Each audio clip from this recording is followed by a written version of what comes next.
Welcome to వార్తా 9. ముందుగా headlines చూద్దాం. విశాఖ స్టీల్ ప్లాంట్ లో భద్రతకు ప్రాధాన్యత ఇవ్వాలన్న పవన్. ప్రమాదంపై పారదర్శక విచారణ జరగాలని డిప్యూటీ సీఎం సూచన. కార్మికుల సంక్షేమంపై ప్రభుత్వ ప్రధాన లక్ష్యమన్న పవన్. భవిష్యత్తులో ప్రమాదాలు నివారించేందుకు కఠిన చర్యలపై దృష్టి. జనసాంద్రత ప్రాంతాలకు డ్రైనేజీ పనుల్లో ప్రాధాన్యం ఇవ్వాలన్న మంత్రి నారాయణ. ప్రజల అవసరాల ఆధారంగానే మౌలిక వసతుల పనులు చేపట్టాలని సూచన.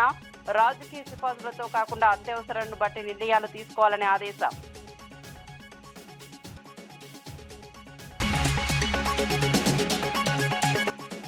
బాల్కసుమన్ అరెస్టుపై కాంగ్రెస్ ను నిలదీసిన బీఆర్ఎస్. అవినీతి బయటపెట్టినందుకే కేసులంటూ ఆరోపణలు.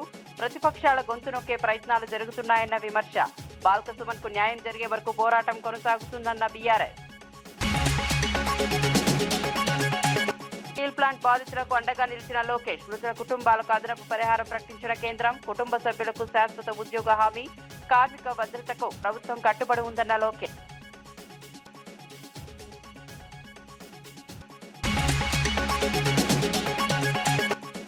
పెట్రోల్ డీజిల్ ధరల పెంపుపై ఒంగోలులో వామపక్షాల రాస్తారోకో. ఇంధన ధరల పెంపుతో సామాన్య ప్రజలపై తీవ్ర భారం. నిరసనకు దిగిన నాయకులను అదుపులోకి తీసుకున్న పోలీసులు.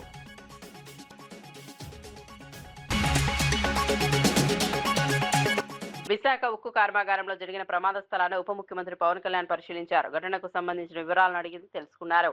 కార్మికుల భద్రత విషయంలో ఎలాంటి నిర్లక్ష్యానికి తాము ఉండకూడదని స్పష్టం చేశారు. ప్రమాదానికి గల కారణాలపై ప్రత్యేక కమిటీలు విచారణ జరిపి నివేదికలు సమర్పిస్తాయని, వాటి ఆధారంగానే తదుపరి నిర్ణయాలు తీసుకుంటామని చెప్పారు. మొత్తం ప్రక్రియలో పారదర్శకత పాటిస్తామని హామీ ఇచ్చారు. ఏ ప్రభుత్వం అధికారంలో ఉన్నా కార్మిక సంఘాలు కార్మికుల పక్షాన్ని నిలబడి వారి హక్కులను కాపాడాలని సూచించారు. భవిష్యత్తులో ఇలాంటి ప్రమాదాలు పునరావృతం కాకుండా కఠిన భద్రతా చర్యలు అమలు చేయాలని యాజమాన్యానికి సూచించారు. కార్మికుల సంక్షేమమే ప్రభుత్వ ప్రధాన లక్ష్యమని పవన్ కళ్యాణ్ తెలిపారు. శ్రీకాకుళం జిల్లా పలాసలో వైసీపీ స్థానిక ఎన్నికల సన్నద్ధం. రిపీట్. మంగళవారం నాడు మాజీ మంత్రి డాక్టర్ సీదిరి అప్పలరాజు ప్రారంభించారు. రక్షణ కవచం సంఘాలు ఈ పొలిటికలైజేషన్లోనో లేదంటే మన పార్టీ రాజకీయాల్లో పడిపోయి నిజంగా కార్మికుల సంక్షేమం ఎంతవరకు ముందుకు తీసుకెళ్లారనేది కూడా నాకు వాళ్ళతో కూర్చొని నేను మాట్లాడతాను సార్. నేను I don't try to shy away sir. ఇప్పుడు కనీసం సార్ మేనేజ్మెంట్ కూడా ఇంటర్నల్ ట్రాన్స్ఫర్ చేస్తుంది. అసలు సంబంధం లేనటువంటి డిపార్ట్మెంట్ ని డిప్లాయ్ చేయడం వల్ల ఈ ప్రమాదం జరిగిందనేది, చనిపోయినటువంటి వాళ్ళలో కూడా అట్లాంటి వ్యక్తి ఒకరు ఉన్నారనేది ఇప్పుడు కార్మికులు చెప్తున్నటువంటి మాట.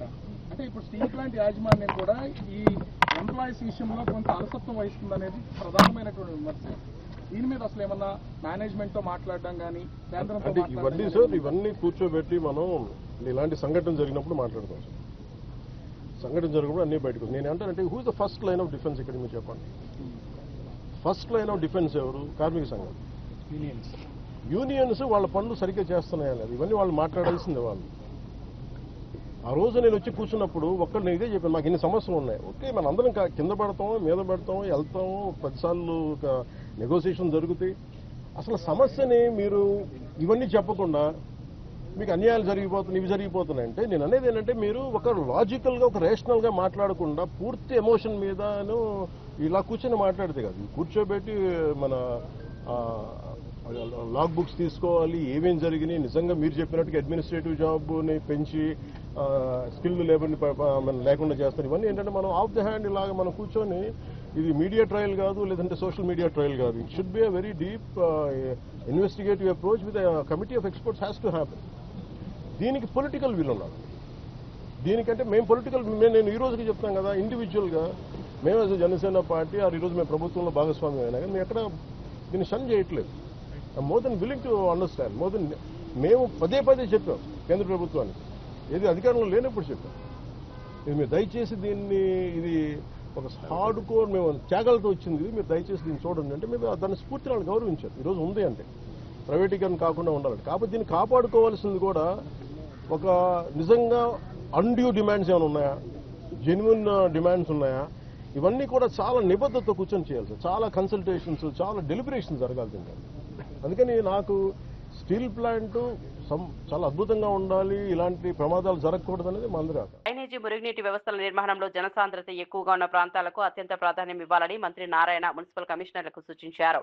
విజయవాడలో నిర్వహించిన మున్సిపల్ కమిషన్ల సదస్సులో పాల్గొన్న ఆయన పలు అంశాలపై మార్గనిర్దేశం చేశారు. ప్రజలకు ఎక్కడ అత్యవసరంగా ఈ సదుపాయాలు అవసరమో అక్కడే పనులు చేపట్టాలని, రాజకీయ నాయకుల సిఫారసుల ఆధారంగా నిర్ణయాలు తీసుకోవద్దని స్పష్టం చేశారు. పట్టణ ప్రాంతాల్లో మౌలిక వసతుల కల్పనలో ప్రజల అవసరాలే ప్రమాణంగా ఉండాలని చెప్పారు. అలాగే అర్బన్ ఛాలెంజింగ్ ఫండ్ సమర్థవంతంగా వినియోగించే విధానాలపై కూడా కమిషన్లకు సూచనలు చేశారు. పట్టణాభివృద్ధి పనులు పారదర్శకంగా ప్రజలకు ఉపయోగపడేలా ఉండాలని మంత్రి నారాయణ అన్నారు. యాన్యుటీ మోడల్లో ముందుకు పోతున్నాం. ఫైనాన్స్ వాళ్ళు యాక్సెప్ట్ చేశారు. యాన్యుటీకి ముందుకు వస్తారు. వాళ్ళు 40% మనం ఇస్తాం, 60% వాళ్ళు పెట్టుకునేటట్టుగా 10 years రీపేమెంట్. ఆ 40%కి LRS, BPS లో 600 crores వచ్చింది. బట్ స్టిల్ అన్ని ఫైల్స్ క్లియర్ చేస్తే we are expecting around 1,500 crores. ECF మొత్తం 4 lakhs crores పెట్టింది గవర్నమెంట్, సెంట్రల్ గవర్నమెంట్. వాళ్ళ పాపులేషన్ రేషియోలో ఇస్తే మన స్టేట్కి 3,600 కోట్లు యాక్చువల్గా ఇస్తున్నారు. మన షేరు 10,800 కోట్లు ఉండాలి, 10,800 crores. ఈ 10,800 బ్యాంక్స్ కానీ ఇలా హట్కో కానీ వాటి ద్వారా రైట్ చేసుకోవచ్చు. రైట్ చేసుకోవాలంటే మున్సిపాలిటీస్ కెపాసిటీ ఉండాలి. రీపేమెంట్ 72 మున్సిపాలిటీస్కి వచ్చింది ఆ కెపాసిటీ క్యాలిక్యులేట్ చేస్తే. అన్నెసరీగా ఉన్న వాటిలన్నింటినీ పగలగొట్టి కొత్తవి చేయొద్దు. ఎందుకంటే నేను కూడా ఎమ్మెల్యేనే. నాయకులు అది పెట్టేయండి, ఇది పెట్టేయండి, పెట్టేయమంటారు. అది సహజం. ఆ పెద్ద పెద్ద డ్రైన్స్ ఎడతారు. అవి చేస్తాం, చేయమంటారా. ఫస్ట్ పాపులేషన్ ఎక్కడైతే ఉండారో అక్కడ ఉండే డ్రైన్స్, కచ్చా డ్రైన్స్ని ఇన్నిసార్లు ఎందుకు చెప్తున్నానంటే నేను నెల్లూరులో చూస్తున్నా. విశాఖపట్నం రైల్వే జోన్ సాధనలో భారతీయ జనతా పార్టీ కీలక పాత్ర పోషించిందని బీజేపీ నేత మాజీ ఎమ్మెల్యే పీవీఎన్ మాధవ్ తెలిపారు. కేంద్ర ప్రభుత్వం ప్రకటించిన విశాఖ రైల్వే జోన్ కోసం బీజేపీ ఎన్నో ఏళ్లుగా నిరంతరం పోరాటం చేసిందని చెప్పారు. తాను యువమోర్చా నాయకుడిగా ఉన్నప్పటి నుంచే రైల్వే జోన్ అంశాన్ని కేంద్రం దృష్టికి తీసుకెళ్లినట్లు గుర్తు చేశారు. ఆంధ్రప్రదేశ్ కు రావాల్సిన నిధులు, పోలవరం ప్రాజెక్టు, రైల్వే జోన్ సహా 100కు పైగా ప్రాజెక్టు సాధన కోసం అప్పటి యూపీఏ ప్రభుత్వంపై కూడా బీజేపీ తీవ్ర ఒత్తిడిని తీసుకొచ్చిందన్నారు. రాష్ట్ర అభివృద్ధికి అవసరమైన మౌలిక వస్తువుల కోసం పార్టీ నిరంతరం కృషి చేస్తోందని మాధవ్ వివరించారు.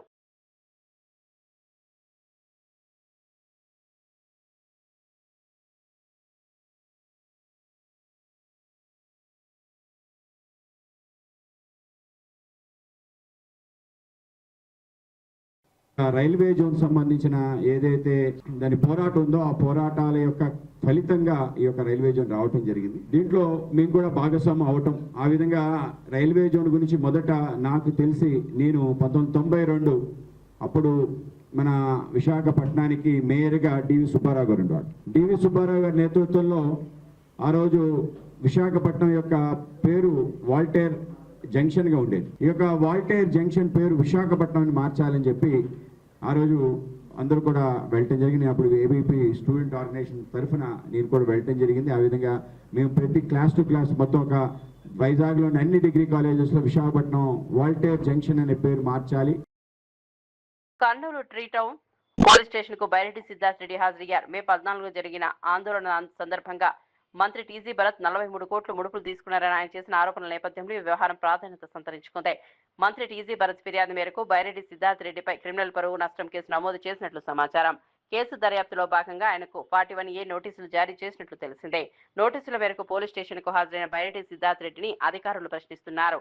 శేషే సమక్షంలో విచారణ కొనసాగుతున్నట్లు పోలీసు వర్గాలు తెలిపాయి. 5 కోట్లు ఎత్తినాడు మినిస్టర్.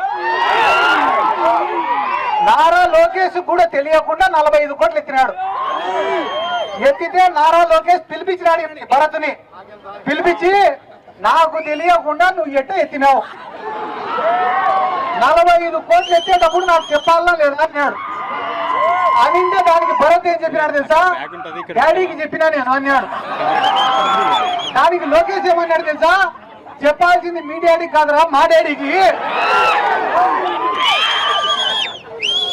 వీళ్ళు ఇంత నీచంగా ఇదే పూడిచెర్ల కాడ సోలార్ పడితే దాని పక్కన 1600 ఎకరాలు కొనుక్కునేదానికి ఈ టీజీ భరత్ సిద్ధమన్నాడు. మొన్న వాయినా వాళ్ళ పిఏ ఇద్దరు కలిసి పోతారంట కారులో. పోతా అంటే ఈ టీజీ భరత్ చెప్పామంట వాళ్ళ పిఏకి, ఒరే ఈ ల్యాండ్ భలే ఉందిరా, బుజ్జగించో, బెదిరించో, డబ్బులు ఇచ్చో ఈ ల్యాండ్ తీసేసుకోవాల్సిందే మనము అంటే, సార్ చాలా కష్టం సార్ అని అంట. నేను చెప్తానారా ఎందుకు కష్టము, ఖచ్చితంగా తీసుకోవాల్సిందే ఈ ల్యాండ్ అంటే, అయినా కూడా కష్టమే సార్ అంట. ఎందుకురా అంటే ఆ ల్యాండ్ మందే సార్ అని అంట. అంటే యాడ ఎంత భూమి ఎత్తుతా అనేది కూడా వీళ్ళకి తెలియదు. ప్రకాశం జిల్లా ఒంగోలులో పెట్రోల్ డీజిల్ వంట గ్యాస్ ధరల పెంపును నిరసిస్తూ వామపక్షాల ఆధ్వర్యంలో రాస్తారోకో నిర్వహించారు. కేంద్ర రాష్ట్ర ప్రభుత్వాల విధానాలకు వ్యతిరేకంగా పెద్ద ఎత్తున నిరసన వ్యక్తం చేసిన నాయకులను పోలీసులు అదుపులోకి తీసుకున్నారు. ఒక్క నెలలోనే 4 సార్లు ఇంధన ధరలు పెంచడం వల్ల సామాన్య ప్రజలపై తీవ్ర భారం పడుతోందని వామపక్ష నేతలు విమర్శించారు. కేంద్ర ప్రభుత్వం 25%, రాష్ట్ర ప్రభుత్వం 35% పన్నులు విధించడం ద్వారా ప్రజలపై అదనపు భారం మోపుతున్నారని ఆరోపించారు. అంతర్జాతీయ మార్కెట్లో ధరలు తగ్గినప్పుడు వినియోగదారులకు ఎందుకు ప్రయోజనం కల్పించలేదని ప్రశ్నించారు.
ఒక నెలలో 4 సార్లు పెట్రోలు డీజిల్ మీద భారాలు వేసి మొత్తం ప్రజల మీద తీవ్రమైనటువంటి ప్రభావం కలిగించే విధంగా ఈ ప్రభుత్వం నిర్ణయం తీసుకుంది. ఈరోజు పెట్రోలు డీజిల్ పెరుగుదలతోటి, గ్యాసు పెరుగుదలతోటి ఈరోజు మొత్తం దేశ ఆర్థిక వ్యవస్థ మీదే తీవ్రమైనటువంటి ప్రభావం పడింది. నిత్యావసర వస్తువులు ధరలన్నీ పెరిగినాయి. చిన్న పరిశ్రమలన్నీ మూతపడుతున్నాయి. ఇవాళ ఎరువుల ఫ్యాక్టరీలన్నీ కూడా మూతపడి వ్యవసాయం కూడా ప్రశ్నార్థకంగా మారేటువంటి పరిస్థితి ఏర్పడింది.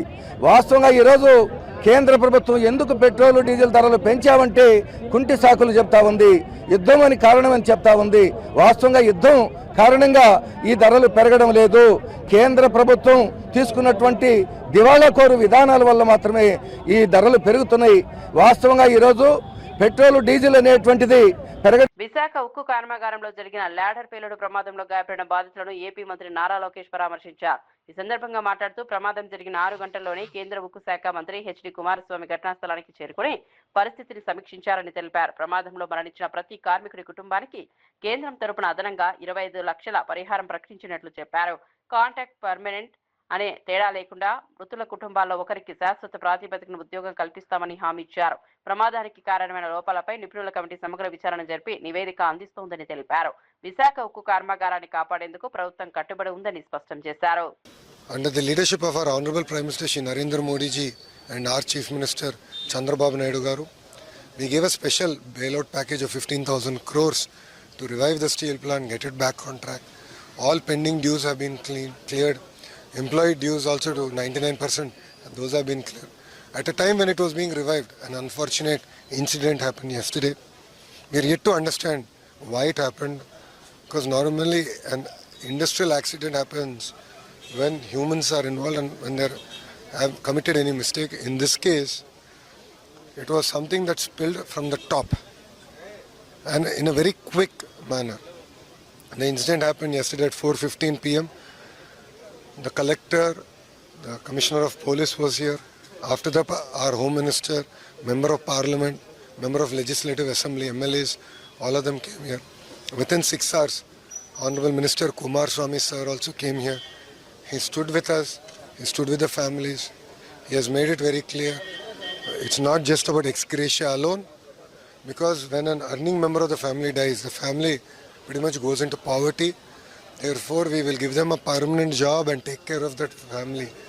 And not only that, the education of their children and any other manner, we need to support those families. Quarters in the Families we will support. We will also give them, as our MP has said, we will also give them residential accommodation in the steel plant if required. But we will take care of the families. And that is our commitment. So we are not here merely to announce an ex gratia package and move on. For us, it has a lot of emotional attachment. In the past, it was Vajpayee ji and Naidu ji together who saved Visakhapatnam plant. This time, it is Modi ji and Babu sir together, Modi ji and Naidu ji together who saved Visakhapatnam plant. So all of us have a lot of emotional attachment to the plant. And same, we have the emotional attachment for the employees. Because without employees, without their hard work, we cannot bring steel out of a plant. So we have a lot of emotional attachment for them. I met all the families. You know, what was very heartening for me is that Srinu was one of the employees who sustained severe burns. While I was leaving, he told me a statement. He said, incident has happened. Some of us have lost our lives. Some of us have been burnt severely. But ensure the plant production doesn't stop. Ensure that Visakhapatnam plant continues. So when he told me that, because I was there in a very different emotional state, I thought he was talking about himself, but he was actually talking about Visakhapatnam steel plant. That is the spirit of the workers of this plant. So we have a lot of responsibility. Now an expert committee is coming. Kumaraswamy sir formed an expert committee. The expert committee is also coming here. They will review everything end to end. They will meet with the employees who were in the shift at that time, understand everything. As a government, it's our responsibility to. Nampally exhibition grounds లో చేప ప్రసాదం పంపిణీ సందర్భంగా Toli Chowki detective inspector G Balaraj తన మానవతా దృక్పథాన్ని చాటుకున్నారు. శాంతి భద్రతల పరిరక్షణ బాధ్యతలు నిర్వహిస్తూనే అక్కడికి వచ్చిన ఆకలితో ఉన్న పలువురికి పండ్లను పంపిణీ చేశారు. కార్యక్రమానికి భారీగా ప్రజలు తరలి వచ్చిన నేపథ్యంలో కొందరు ఆహారం లేక ఇబ్బందులు పడుతున్న విషయాన్ని గుర్తించిన బాలరాజ్ స్వయంగా ముందుకొచ్చి సహాయం అందించారు. పోలీస్ విధులతో పాటు సామాజిక బాధ్యతను కూడా నిర్వర్తించిన ఆయన చర్యపై ప్రజలు ప్రశంసలు కురిపిస్తున్నారు.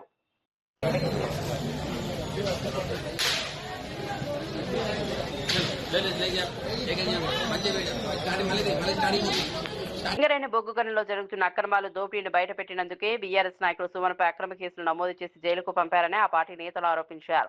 కాంగ్రెస్ ప్రభుత్వం రాజకీయ కక్ష సాధింపులో భాగంగానే ఈ చర్యలకు పాల్పడుతోందని విమర్శించారు. బహిరంగ సభల్లో అసభ్య పదజాలం ఉపయోగిస్తున్న ముఖ్యమంత్రి రేవంత్ రెడ్డి కాంగ్రెస్ ఎమ్మెల్యేలపై కూడా అదే విధంగా కేసులు నమోదు చేసి చర్యలు తీసుకోవాలని డిమాండ్ చేశారు. ప్రస్తుతం తెలంగాణలో భారత రాజ్యాంగం అమలు కావడం లేదని, కేవలం రేవంత్ రెడ్డి ఫ్యాసిస్ట్ రాజ్యాంగమే నడుస్తుందని తీవ్ర వ్యాఖ్యలు చేశారు. రౌడీ భాష, క్రిమినల్ భాష, తొక్కుతా అంటే క్రిమినల్ భాష, రాళ్లతో కొట్టండి అని చెప్పని కార్యకర్తలను ప్రేరేపిస్తే అది క్రిమినల్ భాష. ఏది పడితే అది, ఎవరిని పడితే అది ముఖ్యమంత్రి కుర్చీలో కూర్చొని ఏది మాట్లాడినా అదేమో ప్రామాణికమైన భాష. సింగరేణి కాలనీస్ లో వేల కోట్ల కుంభకోణాలు జరుగుతున్నాయి. అక్కడ ఉన్నటువంటి కార్మికులకు అనేక రకాలైన కష్టాలు నష్టాలు ఉన్నాయని చెప్పని సింగరేణి కాలనీస్ ను కాపాడుకోవాలనే ఉద్దేశంతో తను ఒక మాట అంటే అది మొత్తం నేరమైనట్టుగా తను జైల్లో పెట్టినారు.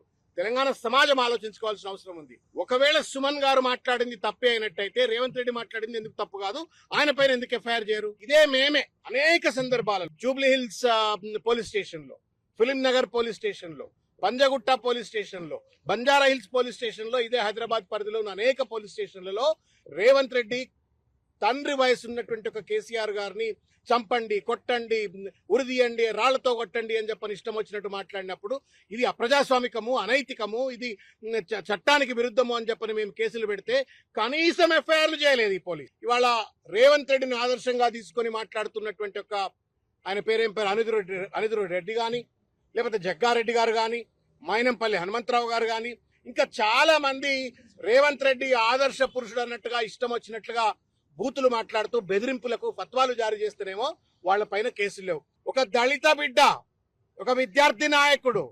తెలంగాణలో విద్యారంగంపై రాష్ట్ర ప్రభుత్వ వైఖరిని బీఆర్ఎస్ నాయకులు తీవ్రంగా తప్పుబట్టారు. ముఖ్యమంత్రి రేవంత్ రెడ్డి విద్యాశాఖ మంత్రిగా కూడా బాధ్యతలు నిర్వహిస్తున్నప్పటికీ పేద మధ్యతరగతి పిల్లల విద్యా హక్కులను కాలరాస్తున్నారని ఆరోపించారు. ప్రభుత్వ పాఠశాలను మూసివేస్తూ కార్పొరేట్, ప్రైవేటు విద్యాసంస్థలకు ప్రాధాన్యం కల్పిస్తున్నారని విమర్శించారు. ప్రభుత్వ విద్యను బలోపేతం చేయాల్సిన సమయంలో ప్రభుత్వ పాఠశాలల సంఖ్య తగ్గడం ఆందోళన కలిగించే విషయమన్నారు. గ్రామీణ ప్రాంతాల్లో విద్యార్థులకు అందుబాటులో ఉన్న అవకాశాలు తగ్గిపోతున్నాయని చెప్పారు. ప్రభుత్వ విద్యను పరిరక్షిస్తూ పాఠశాలల అభివృద్ధికి ప్రత్యేక చర్యలు చేపట్టాలని బీఆర్ఎస్ నాయకులు డిమాండ్ చేశారు. బాధ్యత విద్యను అందరికి చేరువ చేయటము మీకు ఆర్టీఈలో చాలా క్లియర్ గా ఉంటది. చాలా క్లియర్ గా రైట్ టు ఎడ్యుకేషన్ యాక్ట్ లో చెప్తారు ఏంటంటే విద్యను కల్పించాలా. ఎక్కడ కూడా ఎలిమెంటరీ ఎడ్యుకేషన్ కంప్లీట్ అయ్యే వరకు కూడా ఖర్చులతో సంబంధం లేకుండా మీరు దాన్ని నిర్వహించాలని చెప్తారు. అదేం లేకుండా గతంలో ఏకోపాధ్యాయ పాఠశాలలు ఎక్కడన్నా కొన్ని రేషనలైజ్ చేస్తే కూడా ఏకోపాధ్యాయ పాఠశాలలు తీసేస్తారా?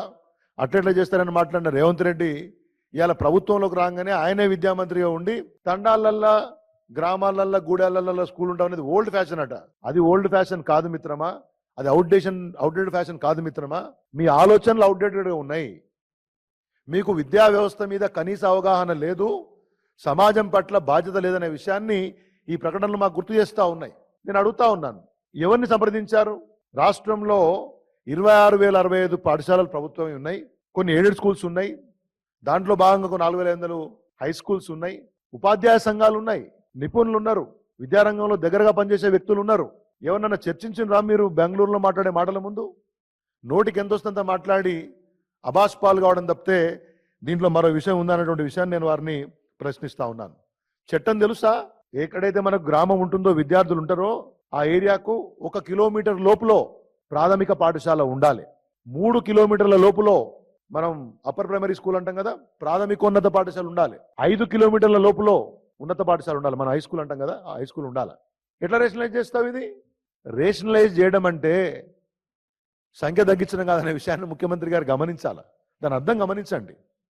ఒకవేళ స్టూడెంట్ కేంద్ర మంత్రి కిషన్ రెడ్డి తెలంగాణ అభివృద్ధిని అడ్డుకుంటున్నారని TPCC general secretary Chenagani Dayakar ఆరోపించారు. ముఖ్యమంత్రి రేవంత్ రెడ్డిపై కక్ష సాధింపు ధోరణితో వ్యవహరిస్తూ రాష్ట్ర ప్రయోజనాలను దెబ్బతీస్తున్నారని మండిపడ్డారు.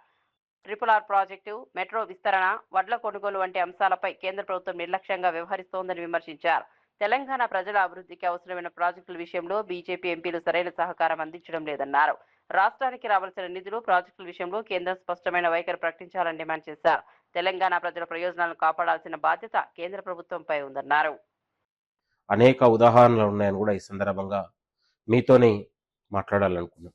ప్రజలారా, ఇవాళ ప్రజాపాలన అధికారం వచ్చిన తర్వాత కిషన్ రెడ్డి గారు కేంద్ర మంత్రిగా ఉండి తెలంగాణకు తీసుకొచ్చినటువంటి నిధులెంత, తెలంగాణకు తీసుకొచ్చినటువంటి కేంద్ర అభివృద్ధి నుంచి తెలంగాణ రాష్ట్రానికి వచ్చినదెంత ఒకసారి గమనిస్తే ఇవాళ రీజనల్ రింగ్ రోడ్ అయినా, మెట్రో రైల్ అయినా, సింగూరు జలాలైనా, తుమ్మిడి హెట్ అయినా తెలంగాణ ప్రజాప్రభుత్వం, ప్రజాపాలన ప్రస్తావించిన ఏ ఒక్క అభివృద్ధికి కూడా కిషన్ రెడ్డి గారు నేటికి కూడా సమాధానం లేదు. అభివృద్ధికి మోక్షం లేకుండా కేంద్ర ప్రభుత్వంతోనే ఇవాళ మిలాఖతై ఇవాళ తెలంగాణ రాష్ట్రానికి ఒక ప్రధాన అడ్డంకిగా, శిఖండిలాగా కిషన్ రెడ్డి మారుతున్నాడు. కారణం ఏదంటే గత 10 ఏళ్ల నుంచి కేసీఆర్ ప్రభుత్వంతోని ఆర్థిక రాజకీయ సంబంధాలతోని అంటిపెట్టుకొని ఇవాళ అధికారం పోయిన తర్వాత కూడా ఇవాళ బీఆర్ఎస్ పార్టీకి వకాలత్గా మారి ఇవాళ కేసీఆర్తో రాజకీయ ఆర్థిక సంబంధాల భాగంలోనే ఈరోజు ప్రజాప్రభుత్వం పైన, ప్రజాపాలన పైన కక్ష సాధింపు చర్యలకు పాల్పడతా ఉన్నారు. కిషన్ రెడ్డి గారు, ఇవాళ తెలంగాణ ప్రజలు మిమ్మల్ని 8 మంది ఎంపీలని కేంద్రానికి పంపితే తెలంగాణకు తీసుకొచ్చింది మీరు గుండు సున్నా. 2 సార్లు బడ్జెట్ సమావేశాల్లో తెలంగాణకు గుండు సున్నా వచ్చినా కూడా మీ యొక్క ఏనాడు కూడా మీరు కేంద్ర ప్రభుత్వం దగ్గరికి వెళ్ళి తెలంగాణ అంశాలు కానీ, తెలంగాణకు జరిగిన అన్యాయం గురించి ఏ ఒక్క రోజు కూడా మాట్లాడలేదు. కడప జిల్లా ప్రొద్దుటూరులో అంతర్రాష్ట్ర దొంగను పోలీసులు అరెస్ట్ చేశారు. తమిళనాడుకు చెందిన శివకుమార్ చెవిటి మూగ వ్యక్తిగా నటిస్తూ ప్రజలను మోసం చేస్తున్నట్లు పోలీసులు తెలిపారు. తనకు తల్లిదండ్రులు, బంధువులు లేరని చెప్పి స్థానికుల సానుభూతిని పొందిన నిందితుడు ఒంటరిగా ఉన్న ఇళ్లను లక్ష్యంగా చేసుకుని చోరీలకు పాల్పడేవారని వెల్లడించారు. ఈ ఏడాది ఫిబ్రవరిలో ఒక ఇంట్లో చోరీ చేసి బంగారు ఆభరణాలు అపహరించడంతో బాధితుడు పోలీసులకు ఫిర్యాదు చేశారు. కేసు నమోదు చేసుకున్న పోలీసులు సీసీటీవీ దృశ్యాల ఆధారంగా దర్యాప్తు చేపట్టి నిందితుడిని గుర్తించి అదుపులోకి తీసుకున్నారు. అతని వద్ద నుంచి 92 గ్రాముల బంగారం, 20 గ్రాముల వెండి, పలు మొబైల్ ఫోన్లను స్వాధీనం చేసుకున్నారు. ఫిబ్రవరి 7 మనకు ఒక కంప్లైంట్ వచ్చింది, శంకరయ్య గారి స్ట్రీట్ లో ఒక దొంగతనం జరిగింది అని. సో అప్పుడు మనకు ఇచ్చిన డీటెయిల్స్ ప్రకారం ఒకతను డెఫ్ అండ్ డంబ్ అని ఒకతను వచ్చాడు. డాక్టర్ సైన్ సర్టిఫికేట్ తీసుకువస్తాడు, ఏదో డొనేషన్ అడుగుతాడు, ఏదో ఒక హెల్ప్ అడుగుతాడు. అడిగిన తర్వాత వాళ్ళు ఎవరైనా హెల్ప్ చేయడానికో లేదా ఇక్కడ ఏదైనా అటెన్షన్ డైవర్ట్ అయిన తర్వాత ఇంట్లో ఏదేది ఉంటుందో తీసుకెళ్తారు. అట్లా చేశారు అని మనకు అప్పుడు కంప్లైంట్ వచ్చింది. చాలా టైమ్స్ తర్వాత మనం డిజిటల్ సర్వైలెన్స్ పెట్టాము, మనకు కొంచెం డీటెయిల్స్ దొరికింది. అది యూస్ చేసి సో దాంట్లో దొరికిన క్రూషియల్ డీటెయిల్స్ ప్రకారం we are able to establish identity of one Shivakumar Muniyappan. సొంత ఊరు యాక్చువల్లీ తమిళనాడు. ఆ information we are able to work out and information Vasavi circle దగ్గర ఉంటాడని. So we are able to work it out and catch him also. అతను డిస్పోజ్ చేయకుండా పెట్టుకున్న jewellery we are able to recover. ఇంకా చాలా ఐటమ్స్ కూడా రికవర్ చేశాం. ప్రతిపక్ష వైఎస్ఆర్ కాంగ్రెస్ పార్టీ చేపట్టిన వెన్నుపోటకు 2 ఏళ్ల కార్యక్రమంలో భాగంగా శ్రీకాకుళం జిల్లా పలాసలో ప్రజా సమస్యలపై టౌన్ హాల్ సదస్సు నిర్వహించారు.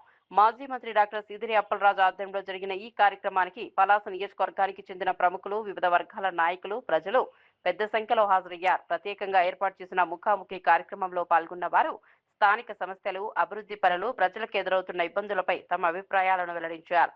త్రాగునీరు, రహదారులు, ఉపాధి అవకాశాలు, సంక్షేమ పథకాలు వంటి అంశాలు ప్రధానంగా చర్చకు వచ్చాయి. ప్రజల నుంచి వచ్చిన సూచనలు, సమస్యలను నమోదు చేసుకున్న నాయకులు వాటి పరిష్కారానికి కృషి చేస్తామని చెప్పారు. కదా మీరేం చేశారు అన్నటువంటి ప్రశ్న చాలా మందికి వస్తుంది. నేను కూడా అది ప్రశ్నించుకున్నాను. దానికోసమని కేంద్ర ప్రభుత్వం సింప్ అని ఒక ప్రోగ్రాం పెట్టింది, SIMP. ఈ సింప్ అన్నటువంటి ప్రోగ్రాంలో 50 ఏళ్ళు పైబడి ఉన్నటువంటి ప్రాజెక్టులు, మెయింటెనెన్స్ జరగనటువంటి ప్రాజెక్టులు, టైలాండ్కి వాటర్ అన్నటువంటి ప్రాజెక్టులు ఏమున్నాయో ఒక 3 ప్రాజెక్టులు ఐడెంటిఫై చేసి మీ రాష్ట్రం నుంచి పంపించండి అని కేంద్ర ప్రభుత్వం అన్నప్పుడు, సుమారుగా ఇలాంటి ఒక 8-10 ప్రాజెక్టులు ఆంధ్రప్రదేశ్ ప్రభుత్వం జగన్మోహన్ రెడ్డి గారి హయాంలో ఐడెంటిఫై చేసినప్పుడు, మా ప్రాజెక్టు ఖచ్చితంగా ఉండాలి అని జగన్మోహన్ రెడ్డి గారికి ప్రత్యేకంగా చెప్పి సింప్ ప్రోగ్రాంలో దాన్ని పెట్టించినటువంటి బాధ్యత మంత్రిగా నేను తీసుకున్నానని ఈ సందర్భంగా ఈ నియోజకవర్గ ప్రజలకి, ఈ జిల్లా ప్రజలకి నేనైతే మనస్ఫూర్తిగా తెలియజేయదలుచుకున్నాను. ఇలా ముందుకు వచ్చాము. సింప్ ప్రోగ్రాంలో అది పెట్టడం జరిగింది. Irrigation improvement in major projects అని, support for irrigation major projects అన్నటువంటిది ప్రోగ్రామ్ పేరు. దానిలో LMCA పెట్టాం. Today or tomorrow at some point of time LMCA modernisation సుమారుగా 700 కోట్ల పైబడి నిధులతో ఖచ్చితంగా జరుగుతుంది. రెండో విషయం, ఇప్పుడున్నటువంటి ఎగ్జిస్టింగ్ సిస్టంలో గొట్ట బ్యారేజ్ నుంచి రిలీజ్ చేస్తే వాటరు మన వరకు రావడం లేదు. మన వరకు వాటర్ రావాలి అంటే నిరంతరం అక్కడ వాటర్ స్టోరేజ్ ఉండాలి. హిరమండలం రిజర్వాయర్. మరిన్ని అప్డేట్స్ కోసం చూస్తూనే ఉండండి